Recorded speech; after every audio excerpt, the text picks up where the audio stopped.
복된 소식 아름다운 소리 AM 1590kHz 시카고 기독교 방송입니다.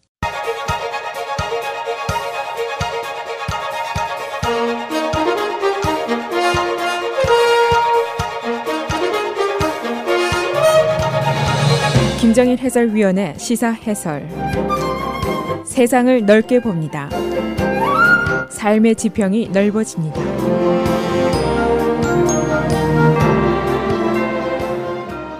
시사 해설입니다. 애플사의 증시 평가 자산이 어제 1조 달러로 나왔습니다. 미국에서 한 회사의 자산 평가가 1조 달러를 초과한 것은 처음 있는 일입니다. 이 새로운 이정표는 하이텍 인더스트리 그리고 캐피털리즘, 기술 산업과 자본주의가 합동으로 만든 성공 신화라고 볼 수가 있습니다. 그런데 이 애플사의 성공을 조명해 보니까 다른 현상이 또 진행되고 있는 것이 감지가 됐습니다. 우선 기술 산업 중에 애플뿐 아니라 애마존, 페이스북, 구글 등이 거대한 부를 점유하고 있고, 또 그런가 하면은 비단 기술 산업은 아니라 금융이라든가 항공, 전화 등 산업도 소위 큰 선들이 시장을 거의 점유하고 있는 현상이 이미 고착화되어 있다는 것이 현실로 발견이 되었습니다. 이런 현상과 영향에 대한 분석과 평가는 학자라든가 전문가에 따라서 많이 다릅니다.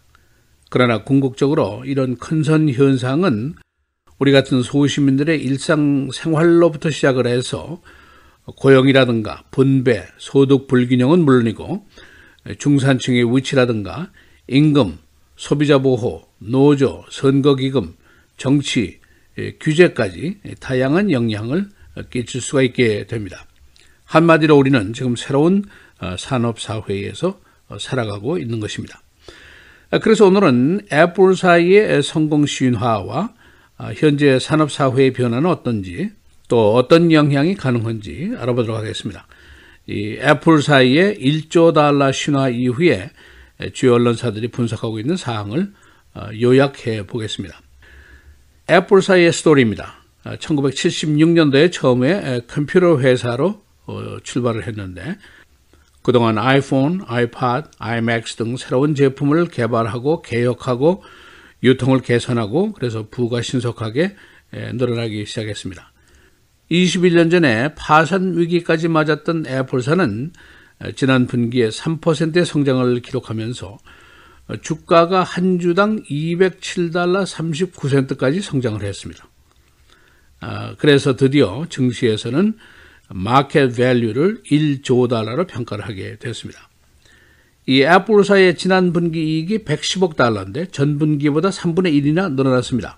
애플이 판매한 이 아이폰은 2007년 이후에 14억 대나 됩니다. 그래서 이제는 millionaire, billionaire라는 단어는 이제 무색해지게 됐고 trillionaire라는 새로운 단어가 등장을 해서 부자를 설명하게 됐습니다. 이 기업이라는 것이 이윤 추구를 위한 것이고 또 고용이라든가 재투자를 통해서 경제를 활성화하는 역할을 가지고 있습니다. 그러나 우리가 손에 들고 다니는 이 아이폰 조그만 기계가 또 아이팟이 위력이 이렇게 큰 것인지 인지하기가 사실은 쉽지가 않습니다. 이 성공 신화는 자본주의와 기술 산업의 궁합이 맞은 것인데 그런데 증시의 현상을 보면은 애플뿐 아니라 애마존, 페이스북, 구글 등의 자산이 지난 9년 동안 계속된 증시 활황에 힘입어서 그 부의 증폭이 아주 신속하게 진행이 되고 있는 것을 발견할 수가 있습니다. 그런데 문제는 이 거대한 기업들의 등장이 우리 일상생활에 꼭 긍정적인 것만도 아니다 하는데 문제가 있습니다. 우선 부의 집중이 계속이 되고 있습니다. 1975년도에 전 상장 기업의 이익의 절반이 109개 기업으로부터 나왔습니다. 지금은 30개 기업이 이 이익을 점유하고 있습니다. 그리고 애플과 구글이 전체 스마트폰에 쓰여지는 소프트웨어의 99%를 공급하고 있습니다. 그런가 하면은 페이스북과 구글이 온라인의 광고 59%를 장악하고 있습니다. 애마존의 온라인 쇼핑의 장악력은 사실은 타의 추종을 이미 불허하고 있습니다. 이런 큰 손들의 등장과 기업 합병이라든가 공동의 비즈니스 운영이라든가 이런 것은 사실은 기술 산업에만 국한되는 사항이 아닙니다. 금융을 보면은 5개 은행이 지금 전체 시장의 2분의 1을 점유하고 있습니다. 1990년대까지만 해도 5분의 1 수준이었습니다. 그런가 하면 6개 대형 에어라인들이 3개 회사를 합병을 했습니다. 전화회사 4개 회사가 전체 시장의 98%를 장악하고 있습니다. 또 5개 기술 산업사가 페이스북, 애플, 애마존, 넷플릭스, 구글이 S&P 500 증시 상장 기업들의 이윤의 2분의 1을 창출해내고 있습니다. 지금 애플사의 평가 가치가 1조 달러, 애마존이 8,800억 달러입니다. 1조 달러에서 멀지 않았습니다. 이렇게 큰 손들이 시장을 점령하고 거대한 기업들이 부를 독차지하는 현상과 그 파급, 영향에 대한 평가 분석은 전문가들 간의 이견이 많이 있습니다. 긍정적인 것, 부정적인 것 모두가 있습니다. 그러나 공통적으로 지적되는 문제들이 있습니다. 예를 들면은 큰 대기업들이 시장을 대부분 점유하면서 부의 분배가 골고루 되지 않는다 하는 점이 지적이 되고 있습니다. 또 이것이 가뜩이나 장기간 미국 경제의 문제점으로 지적이 되어 오고 있는 소득 불균형, 이것을 더욱 심화시킬지도 모른다는 우려가 더 커지고 있습니다. 그리고 고용이라든가 임금 인상에도 지장이 초래될 가능성이 있습니다. 대기업과 큰 손들이 근로자의 운명을 한 손에 쥐고 있기 때문입니다. 일부 산업에서는 경쟁사 간의 고용을 기피하는 현상까지 나오고 있습니다. 또 한 가지 소비자 보호에도 지장이 초래될 가능성이 있습니다. 좋은 예로 우리가 쉽게 느낄 수 있는 것, 전화회사를 좀 바꾸고 싶은데 선택의 여지가 별로 없습니다. 엔타이트러스트, 독점기업 방지법도 별로 힘을 쓰지 못하고 있습니다.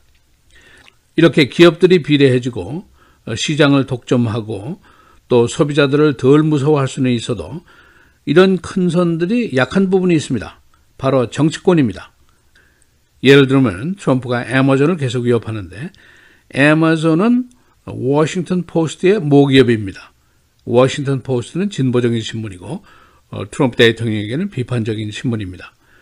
그래서 트럼프가 애마존이 세금을 덜 낸다, 우정국의 덕만 본다 이렇게 계속 비판을 하는데 만약 이것이 그의 정책으로 변화하게 된다면 애마존도 큰 손해를 볼 수가 있습니다. 페이스북, 선거 명단에 대한 데이터라든가 프라이버시, 보안 부족을 정치권으로부터 지적을 받았습니다. 그래서 그 이후에 페이스북의 주가가 19%나 하락을 했는데 하루에 1,200억 달러를 잃어버린 적도 있습니다. 구글, 유로피언 유니언의 독과점법 위반으로 50억 달러의 벌금을 내게 되어 있습니다.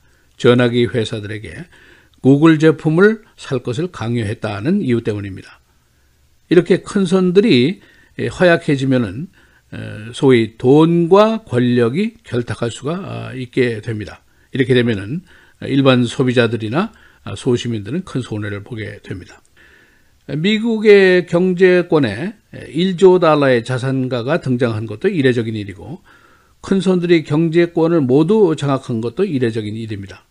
또 이로 인한 부작용과 그 개선을 위한 진통이 또 한동안 계속될 가능성도 있습니다.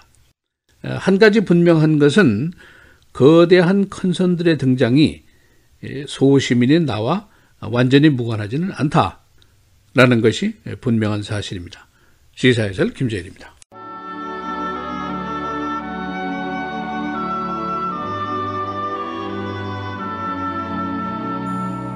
너희는 처음부터 들은 것을 너희 안에 거하게 하라. 처음부터 들은 것이 너희 안에 거하면 너희가 아들과 아버지 안에 거하리라.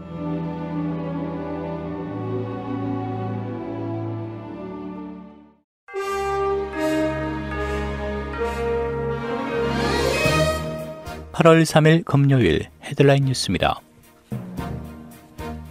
트럼프 대통령이 펜실베니아주 유세 연설에서 언론이 미북 회담의 성과를 인정하지 않는다며 역겨운 가짜 뉴스라고 맹비난했습니다. 언론에 따르면 트럼프 대통령은 어제 펜실베니아주 유세에서 김정은 북한 국무위원장이나 푸틴 러시아 대통령과의 정상회담 성사 등 자신이 이뤄낸 많은 성과 목록이 있는데도 언론이 그 공을 인정하지 않는다고 분노하며 이같이 말했습니다. 어제 유세의 목적은 11월 중간선거에서 펜실베니아주 상원의원직에 도전하는 루 발레타 공화당 하원의원을 지원하기 위한 것이었으나 정작 트럼프 대통령은 연설 시간의 대부분을 자신에게 적대적인 언론을 비난하는 데 할애했습니다. 트럼프 대통령의 미디어에 대한 이탄 공격은 언론 자유를 침해하는 것일 뿐 아니라 언론인들을 폭력의 위험에 노출시킬 우려가 있다는 유엔 인권 전문가의 경고가 제기됐습니다. 공화당 인사들은 물론 장녀 이방카 보좌관 등 측근들마저 트럼프의 대언론 공격에 대한 비판을 쏟아내고 있습니다. BBC 방송은 오늘 미주 인권위원회 특별보고관인 데이빗 카예와 에디슨 란사가 이날 공동 명의의 성명을 통해 언론에 대한 트럼프 대통령의 공격은 전략적인 것이라며 이는 언론 자유를 침해하는 것이라고 우려했다고 보도했습니다. 중국 상무부는 오늘 600억 달러 상당의 미국산 수입품에 추가로 관세를 부과하기로 결정했다고 밝혔습니다. 중국 상무부는 트럼프 행정부의 관세 조치에 대응해 미국에서 수입되는 600억 달러 상당의 상품에 추가로 관세를 매기기로 했다고 발표했습니다. 백악관은 지난 1일 2천억 달러 규모 중국산 수입품에 대한 관세율을 이전에 예고한 10%에서 25%로 대폭 올리는 방안을 검토 중이라고 밝혔습니다. 백악관은 어제 트럼프 대통령과 김정은 북한 국무위원장 간 2차 정상회담은 현재 계획된 것이 없다고 밝혔습니다. 하지만 트럼프 대통령은 2차 회담 개최 여부를 논의하는 것에 개방적인 입장이며 김 위원장 친서에 대한 답장도 썼다고 전했습니다. 애플이 미 상장 기업으로는 사상 첫 매출 1조 달러를 달성하면서 기술주 부진 장세 속에서도 승승장구하고 있습니다. 애플은 기술주를 대표하는 페이스북, 애플, 아마존, 넷플릭스, 구글로 분류되고 있지만 실적과 사업 영역에서 차별성이 뚜렷하다는 평가를 받고 있습니다. 이 때문에 다른 4개 기업과 비교하면 오히려 주가가 저평가돼 있다는 분석도 나오고 있습니다. 현재 애플의 시가총액은 국내 GDP의 4.9%에 이릅니다. 국내 지난달 고용 증가세가 다소 둔화됐지만 실업률은 다시 3%대로 떨어졌습니다. 노동부는 오늘 지난 7월 비농업 일자리가 15만 7천 개 늘어났다고 발표했습니다. 실업률은 전달의 4%에서 3.9%로 하락했습니다. 반폭력 시위가 어제 계획한 대로 벌어졌으며 릭쇼 드라이브를 잠시 폐쇄시킨 후에 큰 불상사 없이 끝났습니다. 어제 시위는 비교적 소규모로 약 200명의 시위대가 참가했으나 컵스 구장 등 부근 교통을 막았었습니다.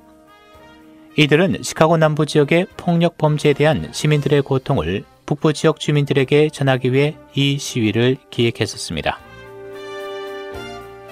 시카고 연례 여름축제인 롤라팔루자가 어제 그랜드팍에서 열렸습니다. 경찰은 테러 방지를 위해 삼엄한 경계와 단속을 실시했는데 지역 보안이 잘 지켜졌다는 평가를 받았습니다. 이 축제는 약 180개 밴드가 출연하는 가운데 오는 주일까지 계속됩니다. 스코키에서 미성년 여성을 유괴하려던 남자가 경찰에 의해 체포됐습니다. 스코키 경찰은 어제 오천대 댐스터에서 13살 난 소녀를 따라오며 유혹하던 52세 남성을 아동 유괴 혐의로 체포했습니다. 이 소녀는 자신의 셀폰에 있던 보안 앱을 통해 경찰에게 신고해 경찰의 신속한 출동을 가능하게 했습니다. 날씨입니다. 오늘은 대체로 맑은 날씨 보이겠습니다. 낮 최고 83도, 밤 최저 70도. 주말인 내일과 주일에는 90도대로 오른 대체로 맑은 무더운 날씨 보이겠고 한때 흐린 지역이 있겠습니다. 내일 낮 최고 95도, 밤 최저 74도. 주일 낮 최고 93도, 밤 최저 74도. 다음 주 월요일 대체로 흐리고 곳에 따라 비 또는 썬더스톰이 예상됩니다. 낮 최고 86도, 밤 최저 69도입니다.